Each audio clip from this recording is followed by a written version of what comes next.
It is 1:01. I will start with the territorial acknowledgement.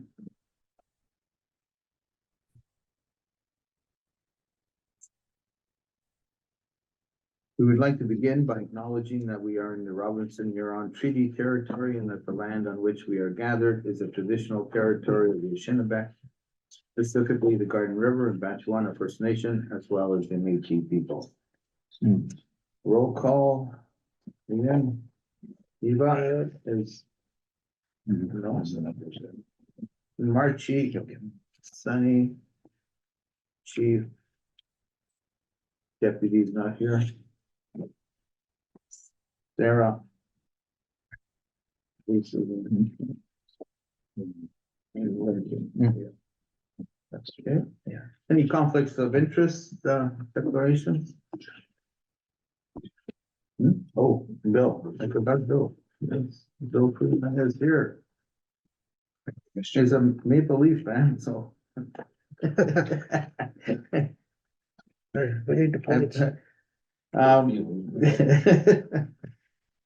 Questions and information arising out of the minutes and not otherwise on the agenda.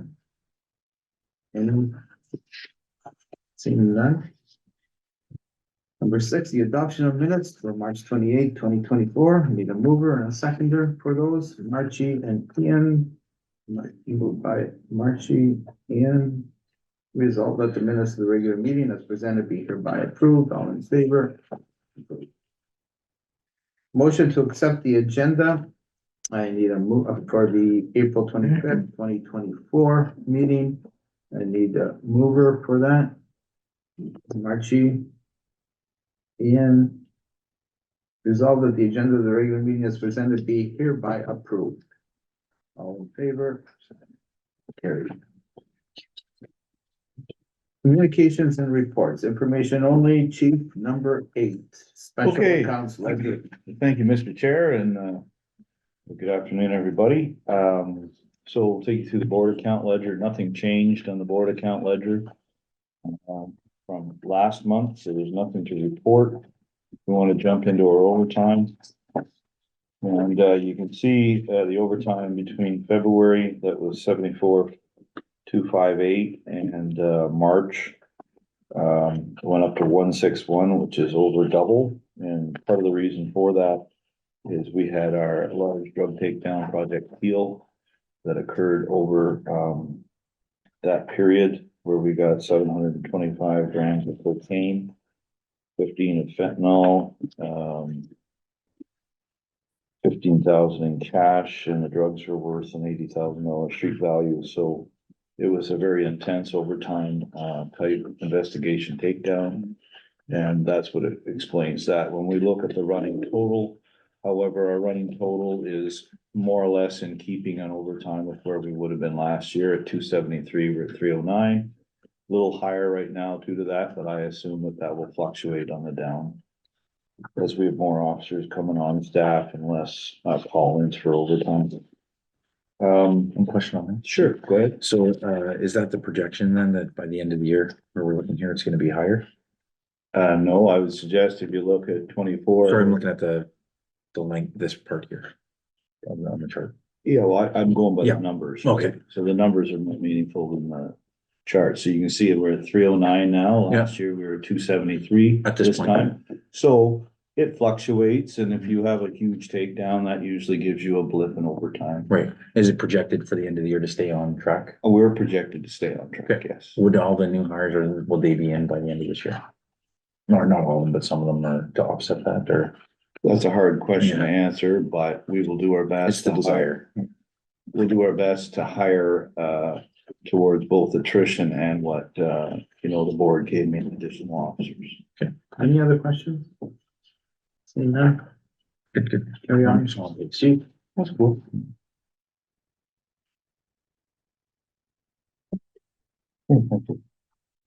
So the next chart is more or less another representation of that. This is our 3-year monthly staff shortage overtime costs. So you can see we went from 81 to 24. We tripled in that month. We've had a lot of flu bugs come through the building in this time period, which causes people to be off. and you're calling in overtime and backup shifts to deal with that, as well as the increased workload. We'll go to our first quarter chart on the budget, and you can see from the budget in the bottom right corner, this might be helpful as well, Sonny. We're at 83.52 spent or open for the rest of the year, so we're well within our 25%, so that's 17% spent in the first quarter, so we still have a good 7 or 8% of budget left for the rest of the year. Good. And it does fluctuate through the year, obviously, based on operational issues. We look into year-end stats, so this is when we finally get all of our stats computed between comparators between 2022 and 23. It was probably your best judge of statistics because it's wholesome and it's larger numbers. You can see basically that I'll go through each under crimes of violence. Our assaults have maintained itself primarily at -2. Our sex assaults are down 30%, which is significant. Abductions 2 to 0. Homicides went from 3 to 6, and that would be the October situation we had. Obviously, a tragic scenario. Attempt murders went from 2 to 6. And those type of offenses, as you well know, are extremely expensive. Any attempt murder or homicides cost the service a lot of money during your fiscal, but also going forward in terms of court. Our robberies are up a little, well, 29% more than a little, from 66 to 85 for the year. Our offensive weapons are down about 15%, and our total violent crimes are down total about 4%, which is more or less insignificant in terms of an increase or decrease. We look at crimes of property. We see we went from 668 to 573. So our break and enter totals are down about 14% between the 2 years. Businesses went from 112 to 149, so they're up 33%.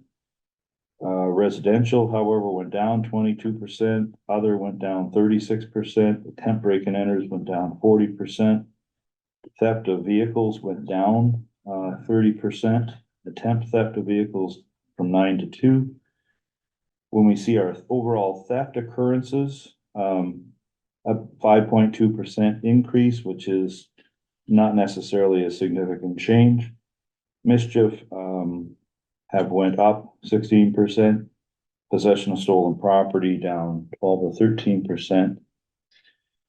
When we go to our drug situation, we see heroin, which isn't really the drug of choice, from 1 to 3, but cocaine went from 16 to 28, or a 75% increase. Other drugs were down 11%. Crystal meth was also down from 21 to 16. So when we go to intimate partner violence, we see that there's relatively stable numbers between the 2 years. You have 1351 and 22 and 1387 and 23, or a 3% increase.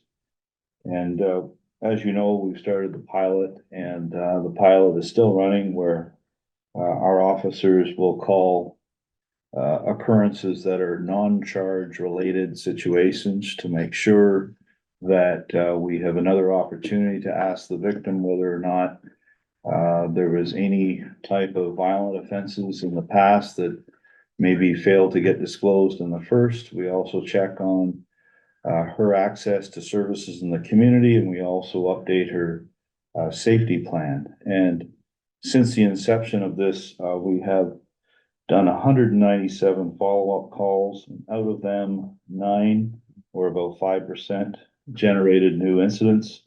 And out of those 9, we laid 2 charges, and that's since the 5th of March. So the project is a success because anytime where we add additional charges, or we have reason to speak to the victim a second time, it's always an indication that we're continually checking on them as time goes by to make sure if there's any further opportunity for us to assist in the public safety.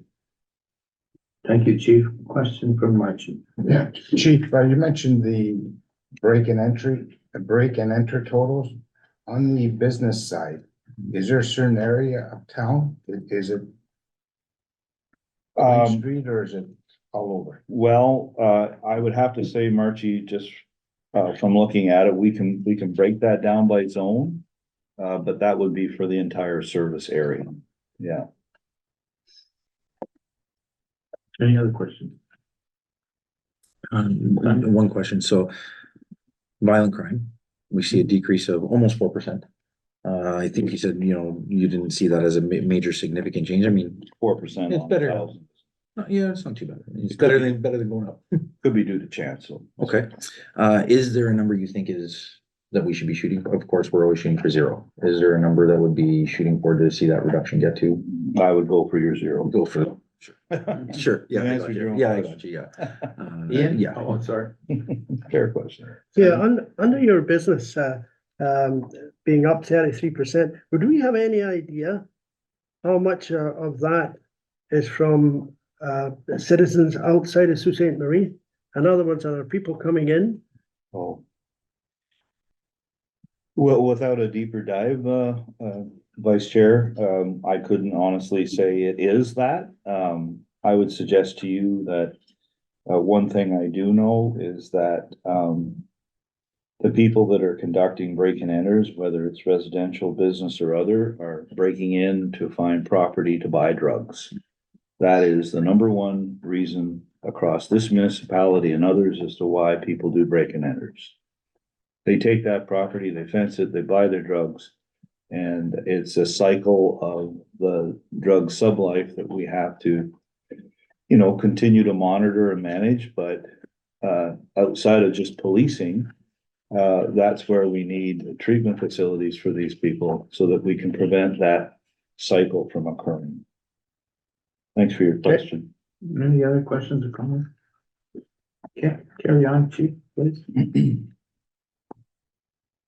So, continuing on the statistical report, we'll take you to the comparative analysis between January and February this year and January and February of last year. We can see reportable occurrences are up 4.5. Total occurrences are up about 1%, which is relatively insignificant. Crimes of violence are pretty well down across the board. If we compare January and February this year to January and February last year, we can see robberies are down from 17 to 14. Assaults are 113 to 92. Sex assaults are in half at 46%. And intimate partner violence is relatively consistent at 201 for 2 months last year versus 200 this year. Crimes of property and break and enters, again, down from 69 to 51 or 26%. Businesses remain increased. You can see from 15 to 22. Residential are down almost by half. Other are down by 10 to 3. When we get down to theft of motor vehicles, 13 to 15, relatively constant. Attempt theft from motor vehicles.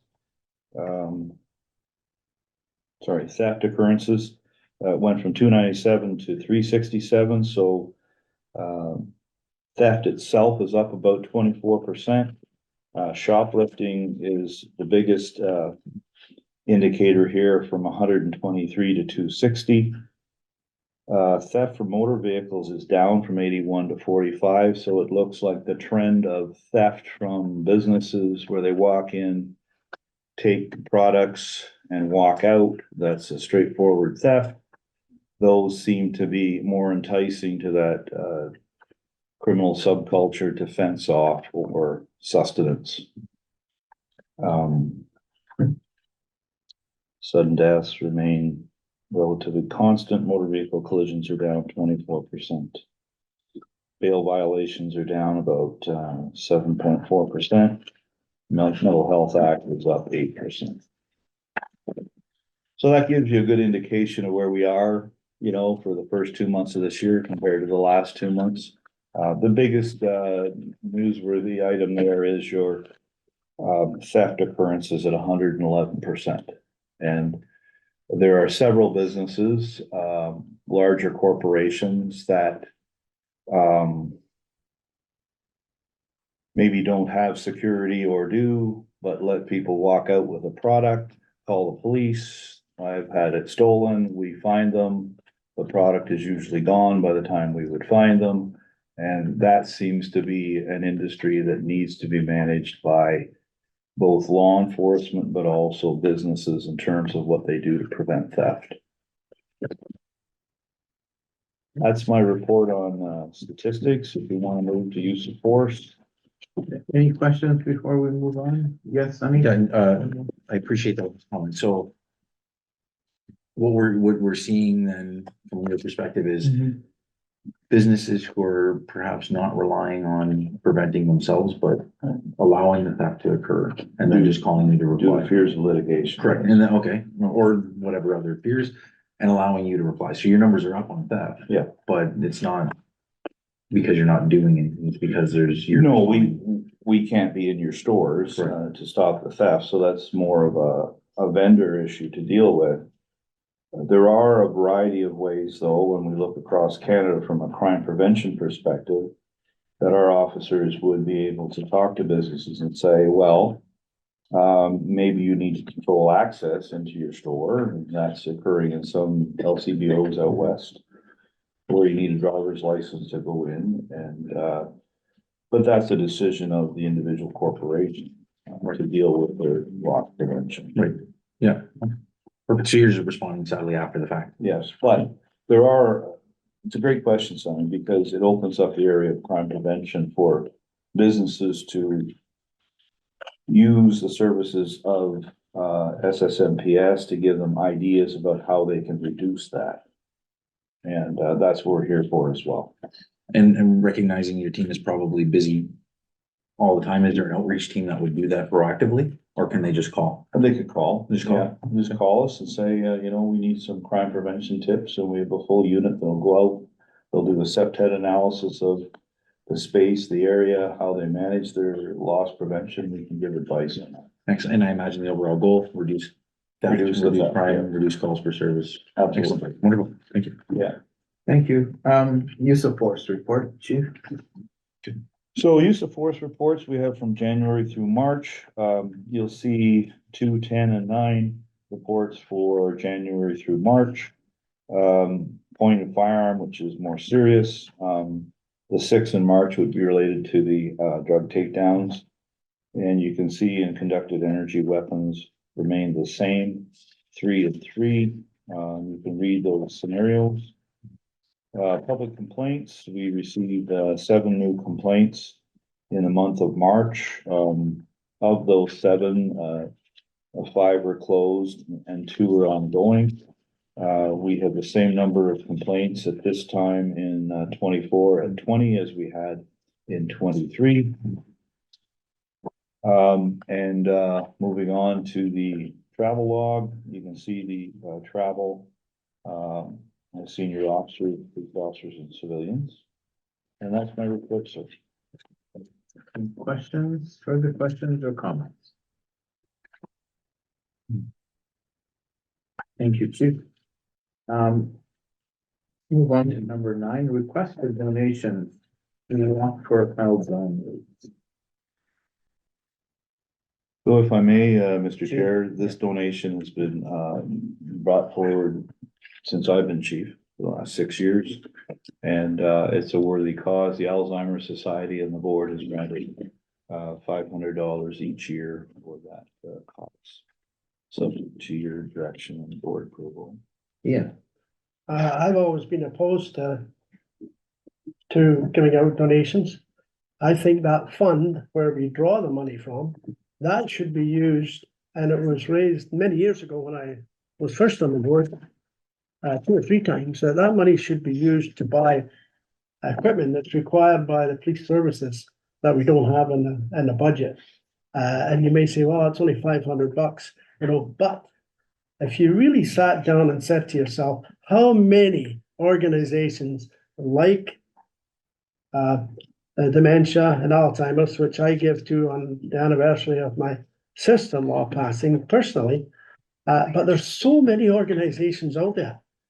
How about children's cancer? How about there's so many of them that if they all came, you'd have a tough time picking the one, two, or three that we would give money to. Yes. So again, I think that money should be used for purchasing equipment or used by the police services as opposed to going out in donations. And just a comment, Vice Chair, we've had this conversation with regard to in the past, and I Yep. think what we've come to agree upon is that we would look at every item that came in individually and make a decision on it. So I think, to debate it again, I think we're still on that track. I thank you for your comments, but I think our resolve has been to look at the events that come before us, because some of them don't come before us, and you know what? We're looking at each one individually. If there's one that you feel is not appropriate, then we can vote on it, which was the conversation that we had in the past. Any other comments from other members? I appreciate the comments, from, my friend here. In reviewing this, I would say one thing that's important is from a board perspective, what's important to our people is important to us. And we have an individual who works for the organization, and this is very important to them, and this is very important to our community. And I think the impact of that cannot be understated. I know if the chief and his team need to respond to a call regarding a patient who sadly may be, lost or missing, it will require significant resources, amazingly significant resources to respond to that call, and it will affect many people in our community.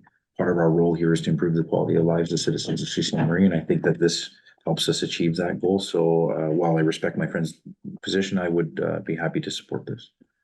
Okay, Archie, any comments? No, I understand both sides of this donation, of many donations that we give out. Personally, I think a committee should be set up with the board members and come up with some type of criteria that meets the criteria of the board. And because if we get flooded with requests for donation, the amount of money could be substantial. So I think it would be important if the board did set up just a committee just to discuss what the criteria will be. So we're not getting the same applicants coming forward. So we should be, mixing it up a little bit. Thanks. Any others? John, just for the board's Sarah? information, there is board policy that does have criteria established. Mhm. And it's, I can send it out again, but, there Please. is policy in place with clear criteria. So maybe the policy. And this does needs to meet, be this adjusted. does meet the criteria, but the board does have the ability to review that and make adjustments. Maybe the policy should be reviewed also. So maybe what we can do, as just to go through the gamut here, is perhaps look at these that we have before us and then review the policy at the next meeting and the committee as well, and follow some of the suggestions that have been suggested as well. Sure. And just one other comment I think is important for us to note, these are not public dollars. These are not tax dollars. These are not anything that came from the budget or anything like that. Right. So I think it's important for us to be Exactly. clear on that. That's a good point. Yes, thank you for that. So, all in favor of going through the policy and the committee, the next meeting, and that we would look at these two requests individually today.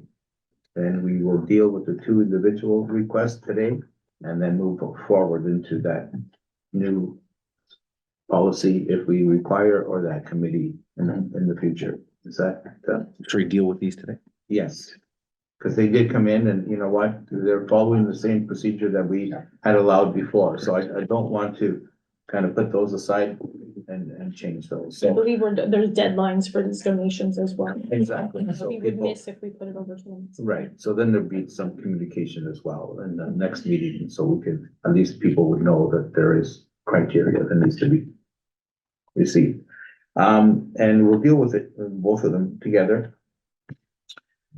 This is from Grocers for Good. This came in a little bit late, that's why it's not in your package, so I'm just gonna read two paragraphs to you, okay?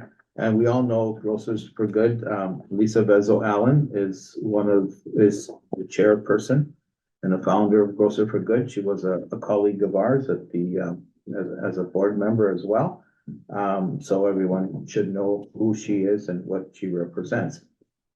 As a dedicated gala committee member and founder of the Grocer for Good Ability Development Program, I am honored to extend a heartfelt request for the support of our upcoming fundraising gala scheduled for Saturday, June the 1st at the Bush Flame Museum.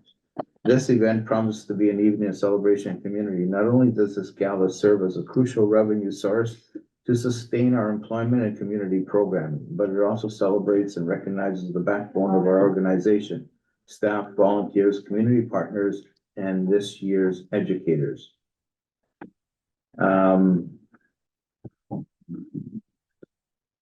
Okay, I'm just trying to get to some facts. So we support 8 to 10 part-time staff, over 75% of whom self-identify as neurodiverse, to which 3 staff have been hired by others directly due to experience at G4G. We have PL, aced over 12 co-op education students from both secondary and post-secondary and hired and supported to date 11 summer students. We are volunteer driven and have logged a minimum of 30 volunteer hours per week since our incorporation. We provide lower cost fresh food in a designated food desert neighborhood, Gore Street, and sell on average 300 individual pieces of produce per year. To achieve our mission, fundraising efforts are crucial to support operations. And then it goes on to have a lead event sponsor, catering sponsor, entertainment sponsor, volunteer table sponsor, supporter sponsor, and silent auction sponsor. And they vary from the lead is $1,000, $500 for the others, and $250 for supporter sponsor, and silent auction sponsor is $250 as well. All sponsors will receive a charitable tax receipt, less ticket value, full recognition on all materials, including social media, website, and new materials on our new social enterprise cafe for good, and an opportunity to have your representative attend our gala. Our mission, and this is important, is to provide paid employment and skill development training for those persons with autism spectrum disorder, other intellectual disabilities, or those facing barriers. We are a registered charity and appreciate the continued support from our community. That's basically the full letter of support. So I wanted to read, sorry that I had to read that to you, but we got it in a little bit late. And I just wanted to put it into the package, and that was the best way of communicating that. So we can deal with both, or we can deal one at a time. Certainly, the first one on the docket is the Sandra Turco request, dear Chair Bruno. So we have a resolution for that already. Request for donation. I need a mover and a seconder. Resolved that the board the request for donation for the walk for Alzheimer in the amount of $500 to be paid from the board option account. Okay, any questions or comments there? Sunny? I'll move. Any moves? And seconder, Marchie? And Ian, any comments? Okay. Move seconder, and all in favor? Approved. Be it resolved that the board will donate $500, request for donation for the walk for Alzheimer's in the amount of $500 to be paid from the board option fund. The second one is the Grocer for Good. And I think this will go through for good now. maybe Sarah, maybe just a quick, Sure, so the board, you need to decide on what level of donation you would like to do. yeah, That was my maybe a next step. suggestion. Yeah, Ian and then Sunny. Again, here's another example of a wonderful organization that's requesting money. And again, it's the first time out for this one, but again, I'm saying we're gonna start getting flooded with this as soon as word gets out that you can get $500 from the Police Services Board. I mean, like I say, children with cancer, children with various horrible diseases, you know, and many other very worthwhile organizations. So again, I'm saying no to this, not because I have anything against it. As a matter of fact, after listening to your explanation, I'll be more than happy to go down and be a sponsor myself and get the tax receipt for the one element that you mentioned there for $250. But for the board to do it, no, for it to come out of that auction fund, which, no, I don't think it should. I think there's at least 50 or 60 very worthwhile organizations that would be able to come in and sell. Any other comments or questions? Sunny, Marchi, Sarah, can you read the, Yep, so what amount would you like to propose? suggestion? It is standard for us to do $500, You're right, but so- there is a tier system in place there. Right, and I wanted to. I believe the lowest acknowledge- amount was 250. Yes. Can I have a You suggestion? gotta give the same as what you're giving Alzheimer's. That's what I was thinking as well. Sunny? I would agree with the motion, for 500. Okay, so Sarah, can you Okay, so just? it's moved by Sunny, Yes, I would move, yes. okay, and seconded Marcy. all in favor? Okay, so resolve that the board approve a request for donation to Grocer for Good in the amount of $500 to be paid from the board's auction account.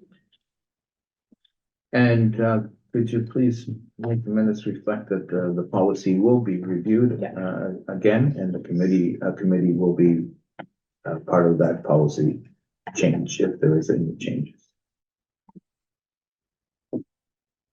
Thank you. Any new business? That was new business. And the next meeting is May 23rd. Need a mover and a seconder to adjourn the open part of the meeting. Mover, Marchi, Sunny, seconded. All in favor?